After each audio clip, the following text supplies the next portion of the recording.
Hi అండి, welcome back to our channel బండీస్ kitchen. ఈరోజు వీడియోలో శ్రీరామనవమి రోజు చేసుకునే ప్రత్యేక ప్రసాదాల తయారీ విధానం చూసేద్దాం. పులిహోర, పానకం, వడపప్పు ఈ మూడు అంటే కంపల్సరిగా శ్రీరామనవమికి చేసుకుంటూ ఉంటాము. ఇవే కాకుండా ఇంకా మీరేమేం ప్రసాదాలు చేసుకుంటారో నా కింద కామెంట్ చేయండి. మరి ఇక లేట్ చేయకుండా వీడియోలోకి వెళ్ళిపోదాం. ముందుగా పులిహోర కోసం అన్నాన్ని ముందుగానే ఉడికించి పెట్టేశాను. అన్నం పులిహోరకి పొడి పొడిగా ఉంటేనే చాలా బాగుంటుందండి పులిహోర. పులిహోర కోసం మనం అన్నం వండుకునేటప్పుడు ఎసరులో మనం కుకింగ్ ఆయిల్ ఉంటుంది కదండి, అది 1 టేబుల్ స్పూన్ వేసుకున్నాం అనుకోండి, అన్నం అనేది పొడి పొడిగా వస్తుంది. రైస్ని ఇలాంటి పెద్ద ప్లేట్లోకి తీసుకొని కొంచెం చల్లారిన తర్వాత గోరువెచ్చగా ఉన్నప్పుడే దీంట్లోకి 2 స్పూన్స్ సాల్ట్ని యాడ్ చేసుకోవాలి. ఇలా ముందుగానే సాల్ట్ యాడ్ చేసుకుంటే అన్నానికి సాల్ట్ అనేది మంచిగా పడుతుంది. అలాగే ఈ సాల్ట్ అంతా కలిసేలాగా ఒకసారి కలుపుకొని ఇప్పుడు 1/4 టీ స్పూన్ పసుపు తీసుకొని దీంట్లోకి కొంచెం ఆయిల్ యాడ్ చేసుకొని రెండింటిని మిక్స్ చేసుకొని రైస్కి పట్టిస్తే పసుపు అనేది చక్కగా రైస్కి పడుతుంది. సో ఇదంతా ఒకసారి ఇలా కలిపేసుకున్న తర్వాత రైస్ మొత్తం ఇలా పసుపుగా అయ్యేంత వరకు మొత్తం అంతా మిక్స్ చేసుకోవాలి. సో దాని తర్వాత ఇప్పుడు చింతపండు పులుసుని యాడ్ చేస్తున్నానండి. నేను చింతపండు పులిహోర చేస్తున్నాను.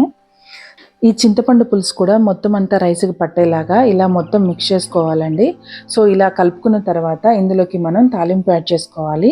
తాలింపు కోసం ముందుగా ఒక స్టవ్ మీద ప్యాన్ పెట్టుకొని దాంట్లోకి 4 టేబుల్ స్పూన్ల ఆయిల్ యాడ్ చేసుకొని ఇది కొంచెం హీట్ అయిన తర్వాత ఇందులోకి 2 టేబుల్ స్పూన్ల పోపు దినుసులు, అలాగే 1/2 కప్ పల్లీలను యాడ్ చేస్తున్నాను. అలాగే 1/2 కప్ జీడిపప్పును కూడా యాడ్ చేస్తున్నాను. ఇవన్నీ మంచిగా ఫ్రై అయ్యేలాగా మొత్తం అంతా మీడియం ఫ్లేమ్లో పెట్టుకొని ఫ్రై చేసుకోవాలి. ఇవి కలర్ చేంజ్ అయ్యేంత వరకు చక్కగా వేయించుకోవాలండి. సో ఇవి వేగిన తర్వాత 7-8 ఎండుమిరపకాయలని వేస్తున్నాను. ఎండుమిరపకాయలు మనకి పులిహోరలో లేకపోతే అసలు టేస్ట్ అనేది ఉండదు కదండి.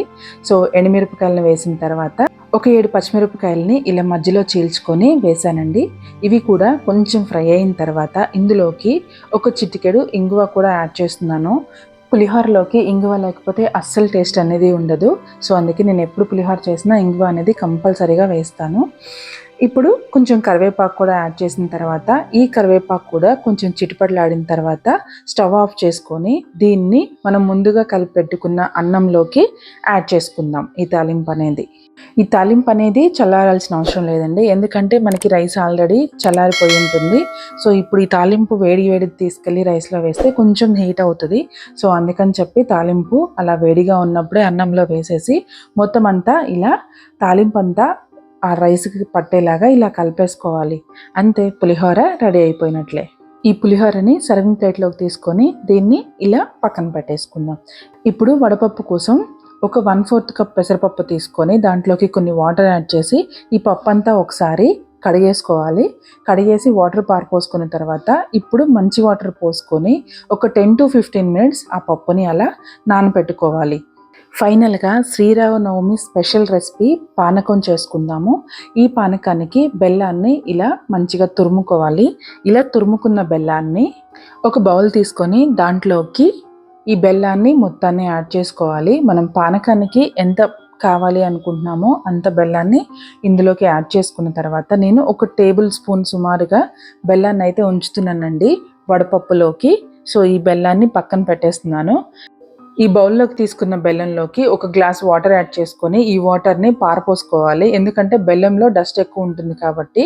సో ఫస్ట్ వేసుకున్న వాటర్ పారపోసుకున్న తర్వాత రెండోసారి వాటర్ యాడ్ చేసుకొని దీన్ని బెల్లం కరిగేంత వరకు ఇలా చేత్తో స్మాష్ చేసుకుంటూ ఉంటే బెల్లం అనేది త్వరగా కరిగిపోతుంది. సో ఇలా మొత్తం అంతా కరిగిపోయిన తర్వాత దీన్ని మనం మళ్ళీ వడకట్టుకుందాము. ఇలా మనం వడకట్టుకుంటే బెల్లంలో ఉండే డస్ట్ కానీ కరగని ముక్కలు కానీ ఎలా ఉంటే ఈ స్ట్రైనర్లో అలా ఆగిపోతాయండి. సో అందుకే వీటిని వడకట్టుకోవాలి. ఇలా వడకట్టుకున్న పానకంలోకి 1 చిటికెడు మిరియాల పొడి యాడ్ చేస్తున్నాను. ఇందులోకి యాలకుల పొడి కూడా యాడ్ చేస్తారండి, కానీ నేను ఓన్లీ మిరియాల పొడి ఒకటే యాడ్ చేశాను. మీకు నచ్చితే యాలకుల పొడి కూడా యాడ్ చేసుకోవచ్చు. ఈ పానకాన్ని కూడా ఇలా సర్వింగ్ గ్లాస్లోకి తీసుకొని దానిపైన కొంచెం మిరియాల పొడి యాడ్ చేసుకొని పక్కన పెట్టేసుకోవాలి.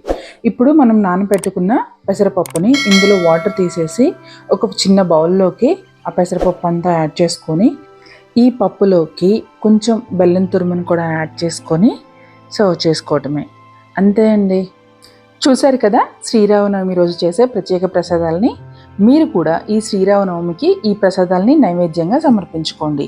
ఈ వీడియో నచ్చినట్లయితే లైక్ చేయండి, మీ ఫ్రెండ్స్ అండ్ ఫ్యామిలీకి షేర్ చేయండి. అలాగే మరిన్ని వీడియోస్ కోసం నా ఛానల్ని సబ్స్క్రైబ్ చేసుకోవటం మాత్రం మర్చిపోవద్దు. Thank you for watching.